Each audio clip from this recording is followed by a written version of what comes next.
우리 말씀과 함께 교재 77쪽을 제가 읽겠습니다. 2장에서는 앞서 1장에서 시작된 하나님의 비밀인 그리스도를 계속해서 설명합니다. 이어서 하나님의 비밀이며 영광의 소망이신 그리스도를 따름에 있어서 주의해야 할 것들을 소개합니다. 그리고 그리스도 안에서 새 사람으로서의 삶이 무엇인지 말씀합니다. 네, 오늘은 계속해서 골로새서 2장의 말씀을 우리가 같이 함께 살펴보도록 하겠습니다. 골로새서 2장을 보시면 우리 앞에서 어제 보셨던 1장에서와 같이 바울은 계속해서 그리스도가 어떤 분이신지에 대해서 설명하고 또 변증을 하고 있습니다. 우리 2절과 3절 말씀을 보시면 이는 그들로 마음의 위안을 받고 사랑 안에서 연합하여 확실한 이해의 모든 풍성함과 하나님의 비밀인 그리스도를 깨닫게 하려 함이니 그 안에는 지혜와 지식의 모든 보화가 감추어져 있느니라, 이렇게 말씀하고 있습니다. 여러분, 우리가 방금 읽었던 2절과 3절을 보면 알 수가 있지만 사도 바울은 왜 골로새 성도들에게 그리스도가 어떤 분인지 잘 깨닫게 하고 또 알 필요가 있다라고 이렇게 생각을 하고 이것을 쓰고 있을까요? 그냥 많이 알아두면 도움이 될 것이니까 그렇게 썼을까요?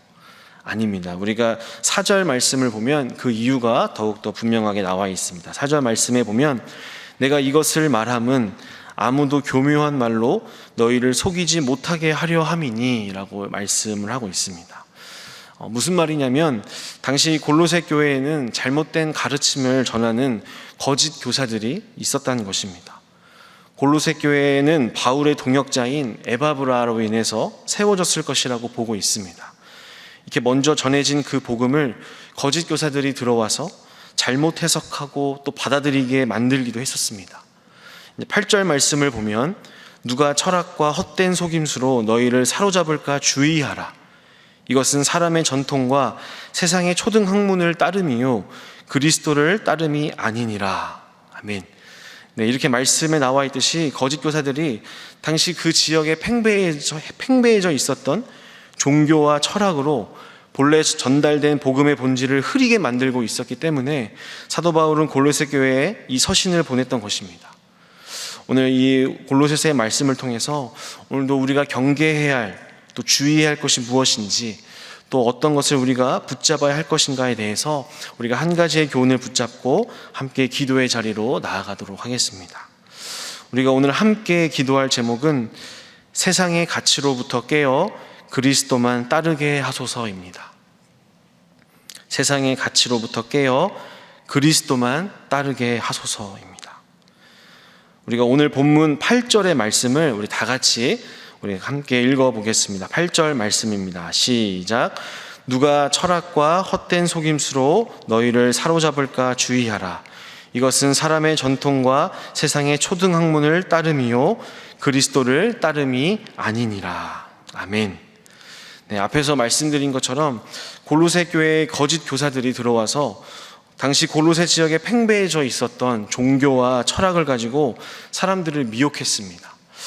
여기서 우리가 어떤 종교였고 또 어떤 철학인지에 대해서 우리가 이해할 때 골로새서를 더욱더 우리가 잘 이해하면서 읽을 수가 있는데요. 먼저는 이 당시에 팽배해져 있었던 종교는 무엇이었냐면 키벨레라고 하는 종교였습니다. 이것에 대해서 간략하게 좀 설명하면 이런 것입니다. 가장 완벽한 신이 있었고 거기서부터 멀리 떨어져 있는 인간이 존재합니다. 그러면 그 신과 인간의 중간에 존재하고 있는 무수한 신적인 세력들이 있다는 것입니다. 바로 이 중간에 존재하는 무수한 신적 세력들을 섬기는 것이 바로 키벨레라고 하는 종교였습니다. 그래서 이 중간에 있는 신적 세력들을 잘 섬겨야만 신으로부터 저주받지 않고 신으로부터 주는 그런 복들을 받음으로써 행복하게 살 수 있다라는 것을 믿는 그런 종교였습니다. 이런 종교가 팽배해져 있던 상황 속에서 기독교의 복음이 전달이 되었습니다.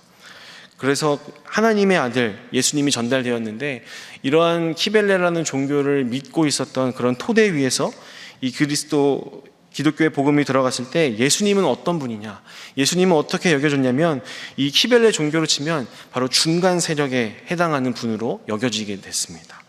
왜냐하면 하나님과 사람을 연결하고 중보하는 자로서 예수님을 받아들였기 때문입니다.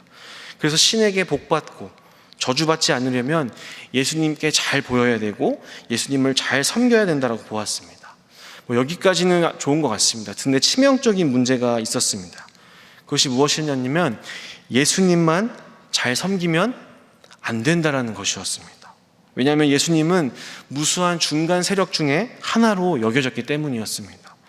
그래서 골로새 지역에 복음을 전한 에바브라는 예수님만 섬길 것에 대해서 전했지만 이미 자신들에게 익숙한 이 키벨레 신앙 때문에 이것이 팽배했던 문화 속에서 예수님만 섬기면 다른 중간 세력들이 진노할 수도 있을 것이기 때문에 예수님도 섬기고 중간 세력도 함께 섬겨야 한다라는 그런 논리로 거짓 교사들이 이야기하므로 예수님도 섬기고 다른 신도 섬기는 종교 혼합주의에 빠지게 되었다는 것입니다. 그리고 또 두 번째로 무엇이었냐면 키벨레 종교뿐만이 아니라 당시 골로새 지역 가운데 팽배했었던 주된 철학이 있었습니다. 그것은 바로 헬라 철학이었습니다. 그 중에서도 특별히 이원론이라고 하는 것이었는데 쉽게 말하면 세상에는 고귀하고 성스러운 것이 있는데 이것은 무엇이냐면 눈에 보이지 않는 영적인 것, 어떤 정신적인 것이라고 보았습니다. 또 반대로 세상에는 아주 좀 저급하고 저속한 것들이 있는데 그것은 무엇이냐면 눈에 보이는 육체적인 것, 만질 수 있는 어떤 물질적인 것이라고 보는 그런 사상이었습니다. 거짓 교사들은 이러한 사상이 그냥 익숙하게 팽배해 있었던 이 골로새 지역 속에서 이 안에 분명히 우리가 알고 있는 것처럼 영적인 것, 성스러운 것은 눈에 보이지 않는 것인데 우리에게로 오신 그 예수님, 하나님의 아들이라고 하시는 그분은 성스러운 분이고 거룩하신 분인데 그런 분이 저급한 육체를 입고 이 땅에 왔을까? 그럴 수 없다라는 것이었습니다. 이것을 좀 어려운 말로 영지주의 이렇게 이야기를 하고 있습니다. 바로 육체로 오신 예수님을 인정하지 않기 때문에 십자가의 고난이나 죽음 이런 것은 있을 수 없다. 마찬가지로 부활 이런 것 또한 불가능하다.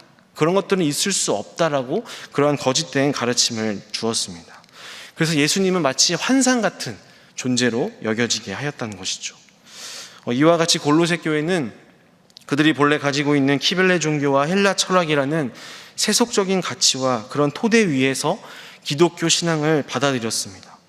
그러다 보니까 세상이 말하는 가치와 그런 주된 철학들과 기독교의 복음을 짬뽕시켜서 진짜 하나님을 믿고 진짜 기독교 신앙을 따르는 것이 아니라 그저 하나님의 이름만 빌려왔을 뿐 옛날 자기가 섬겼던 그 신을 믿었습니다. 그래서 우리가 읽었던 오늘 말씀 8절 사도 바울이 후반부에 이것은 사람의 전통과 세상의 초등학문을 따름이요 그리스도를 따름이 아니니라고 말씀하고 있다는 것입니다. 여러분, 제가 앞에서 길게 이러한 골로새 교회의 현실에 대해서 말씀을 드렸지만 오늘 이 말씀을 통해서 우리가 돌아보고 기도해야 할 것은 이러한 골로새 교회의 현실이 비단 남의 일만이 아니라는 것입니다. 오늘 우리도 이러한 모습은 없는지 우리가 다시 한번 생각해 보게 됩니다. 이 땅 대한민국에서도 기독교의 복음이 들어오기 전부터 어떠한 신앙과 어떠한 믿음이 팽배해져 있었습니까? 바로 조상 대대로 샤머니즘, 복을 비는 기복적인 무속신앙이 팽배해져 있었습니다. 여러분, 무속신앙이 어떤 것입니까? 물을 떠다 놓고 천지식명께 자신의 소원이 반드시 이루어지기를 간절히 빕니다. 이 종교의 핵심은 무엇이냐면 내가 복을 받느냐 못 받느냐는 것입니다. 그리고 내가 비는 이 소원에 성취될 것이냐 아니냐의 이 여부는 기도를 드리는 자의 정성에 달려 있었습니다. 이렇게 복을 비는 무속신앙의 토대 위에서 기독교의 복음이 들어오게 되었고 이것들을 그 토대 위에 받아들이게 되면서 어떤 일들이 벌어졌느냐 하면 하나님은 어떤 분이신가? 하나님은 내 꿈을 이루어주시는 분, 나의 소원을 성취하는데 놀라운 능력을 가지고 계시는 분, 또 나를 구원해 주시는 분, 이런 하나님으로 우리가 믿기 시작했습니다. 그러다 보니까 우리가 드려지는 기도의 주된 내용들이 무엇이었습니까? 신으로부터 물질적으로 축복을 받는 것, 또 무병장수하는 것, 아들과 딸 많이 낳고 좋은 직장에 들어가고 또 돈 많이 벌고 행복하게 사는 것, 이런 것들이 주된 내용들이었습니다. 여러분, 과연 그렇다면 도대체 기독교와 이런 무속신앙과 뭐가 다른 것일까? 우리는 생각하지 않을 수가 없는 것이죠. 그냥 바뀐 거라고 한다면 천지신명께 비는 대신에 여호와 하나님이라는 분께 비는 걸로 바뀌었을 뿐이고, 물을 떠다 놓고 비는 그런 정성 대신에 기도하는 것, 혹은 금식하는 것, 헌금 드리는 것, 주일 성수라는 다른 의식으로 대신해서 정성을 드리는 것만 바뀌었을 뿐이지, 그냥 이렇게 하면 고난당하지 않고 원하는 복을 받아서 성공한다는 무속신앙과 다른 것이 없다라는 것입니다. 여러분, 이것은 복을 비는 행위 자체가 문제라는 말이 결단코 아닙니다. 성경에 봐도 하나님께 복을 구했던 모습들이 등장을 하고 있습니다. 다만 중요한 것은 기독교는 무엇입니까? 단순히 복을 구하고 그것을 어떻게 하면 받느냐 못 받느냐에 집중하면서 그에 대한 방법이나 지혜를 가르치는 그런 종교가 아니라, 기복적인 이런 무속신앙과는 정반대로 신이 인간의 요청을 부정하면서 대신에 전혀 다른 차원의 축복을 주고 그것을 깨닫게 하는 종교라는 것입니다. 그래서 기독교는 인간의 뜻이 꺾이고 하나님의 뜻이 이루어지는 계시 종교라고 말할 수가 있습니다. 우리의 뜻과 계획이 이루어지도록, 관철되도록 신에게 온갖 정성을 다하고 닥달하는 그런 종교가 아니라, 하나님의 뜻과 계획이 무엇인지를 우리에게 계시해 주시기를 빌고 그분의 뜻과 계획 앞에서 내가 맞춰가기 위해서, 그대로 살아가기 위해서 몸부림치며 금식도 하고 기도도 하고 영적인 훈련도 하고 예배도 드리는 것이 바로 기독교라는 것입니다. 여러분, 그래서 기독교는요, 이 세상에서 한 개인이 성공하는 것, 번영하는 것에는 아무런 관심이 없습니다. 왜 그럴까요?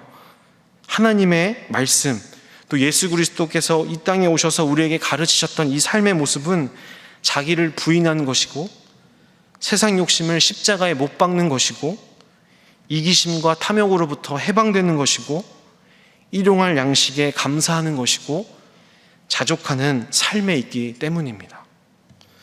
사랑하는 신일의 성도 여러분, 이것이야말로 정말 기독교라는 이름의 신앙인들이 이 세상 속에서 보여줘야 될 새로운 삶의 양식이 아니겠습니까?